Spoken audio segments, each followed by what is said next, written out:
ನಗರದ ಮಹದೇವಪುರದಲ್ಲಿರುವ ಕಿಮ್ಸ್ ಆಸ್ಪತ್ರೆಯಲ್ಲಿ Krishna institute of medical sciences ಅತ್ಯಾಧುನಿಕ ಹಾಗೂ ಸಮಗ್ರ ಕ್ಯಾನ್ಸರ್ ಆರೈಕೆ ಕೇಂದ್ರವಾದ ಕಿಮ್ಸ್ ರೆನೋವಾ ಆಂಕಾಲಜಿ ಇನ್ಸ್ಟಿಟ್ಯೂಟ್ ಅನ್ನು ಅಧಿಕೃತವಾಗಿ ಉದ್ಘಾಟಿಸಲಾಯಿತು. ಭಾರತದ ಪ್ರಸಿದ್ಧ ಮಾಜಿ ಅಂತಾರಾಷ್ಟ್ರ ಕ್ರಿಕೆಟಿಗ ಹಾಗೂ ರಾಷ್ಟ್ರೀಯ ಕ್ರಿಕೆಟ್ ಅಕಾಡೆಮಿ ಎನ್ಸಿಯ ಮುಖ್ಯಸ್ಥ ಶ್ರೀ ವಿವಿಎಸ್ ಲಕ್ಷ್ಮಣ್ ಅವರು ಈ ನೂತನ ಕೇಂದ್ರಕ್ಕೆ ಚಾಲನೆ ನೀಡಿದರು. ಇದು ಸಿಲಿಕಾನ್ ಸಿಟಿಯಲ್ಲಿ ಕ್ಯಾನ್ಸರ್ ಚಿಕಿತ್ಸಾ ರಂಗವನ್ನು ಮತ್ತಷ್ಟು ಬಲಪಡಿಸುವಲ್ಲಿ ಪ್ರಮುಖ ಮೈಲಿಗಲ್ಲಾಗಿ ಹೊರಹೊಮ್ಮಿದೆ.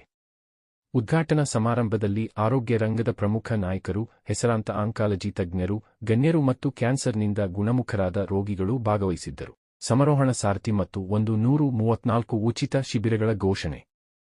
ಕ್ಯಾನ್ಸರ್ ವಿರುದ್ಧ ಹೋರಾಡಿ ಗೆದ್ದವರ ಧೈರ್ಯ ಮತ್ತು ಸ್ಥಿತಿಸ್ಥಾಪಕತ್ವವನ್ನು ಗೌರವಿಸುವ ಸಲುವಾಗಿ ಸಮಾರಂಭದಲ್ಲಿ ಸಮರೋಹಣ ಸಾರಥಿ ಸರ್ವೈವರ್ ಪ್ರೋಗ್ರಾಂ ಎಂಬ ವಿಶೇಷ ಉಪಕ್ರಮವನ್ನು ಆಯೋಜಿಸಲಾಗಿತ್ತು.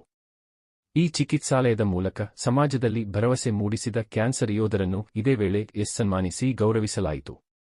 ಉಳಿದಂತೆ ಸಮಾಜದ ಹಿಂದುಳಿದ ವರ್ಗಗಳಲ್ಲಿ ಕ್ಯಾನ್ಸರ್ ಅನ್ನು ಆರಂಭಿಕ ಹಂತದಲ್ಲೇ ಪತ್ತೆಹಚ್ಚುವ ನಿಟ್ಟಿನಲ್ಲಿ ಕಿಮ್ಸ್ ರೆನೋವಾ ಆಂಕಾಲಜಿ ಇನ್ಸ್ಟಿಟ್ಯೂಟ್ ಮತ್ತು ಸಮರೋಹಣ ಕ್ಯಾನ್ಸರ್ ಫೌಂಡೇಶನ್ ಜಂಟಿಯಾಗಿ 134 ಉಚಿತ ಸ್ಕ್ರೀನಿಂಗ್ ಕ್ಯಾಂಪ್ ಆಯೋಜಿಸುವ ಪ್ರತಿಜ್ಞೆ ಕೈಗೊಳ್ಳಲಾಯಿತು. ಭಾರತದ ಪರವಾಗಿ 134 ಟೆಸ್ಟ್ ಪಂದ್ಯಗಳನ್ನು ಆಡಿರುವ ವಿವಿಎಸ್ ಲಕ್ಷ್ಮಣ್ ಅವರ ಐತಿಹಾಸಿಕ ಕ್ರೀಡಾ ಸಾಧನೆಯ ಪ್ರೇರಣೆಯೊಂದಿಗೆ ಈ 134 ಉಚಿತ ಜಾಗೃತಿ ಮತ್ತು ತಪಾಸಣಾ ಶಿಬಿರಗಳನ್ನು ಹಮ್ಮಿಕೊಳ್ಳಲಾಗುತ್ತಿದೆ.